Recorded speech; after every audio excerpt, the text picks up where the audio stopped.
By the age of 11, many of us were still learning it's not cool to have your finger in your nose, at least in public. But there's another demographic of children out there who just seem to outpace others. My symphony that I wrote is being played by this orchestra. This is Carl Swenson. He's pretty darn talented. Today, hundreds of fourth graders got to hear the symphony that he wrote for the very first time. When I was starting, it was easy, but then I got to some parts where it was really, really hard. And I was like, oh no, and it was like a really, really hard rhythm.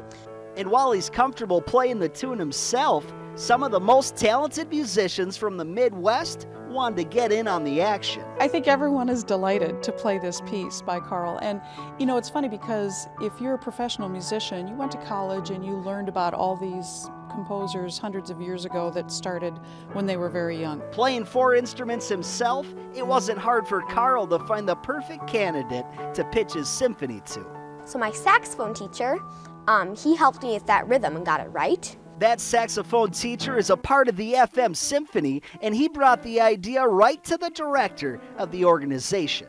We should play a piece by this kid, and it's fantastic. It's better than what I was writing as a music major in college. So with his symphony debut finally out of the way, Carl can breathe easy tonight, knowing that while he might not excel in gym class, but most people in my class, they don't really like music. They like kind of sports and everything, and I'm not really a sports person. He's set an example that kids and maybe even adults can all take something from. With the opportunities that kids have right in their public schools, it's just very high quality stuff. So when the note comes home, we want to see if your kid wants to pick up an instrument.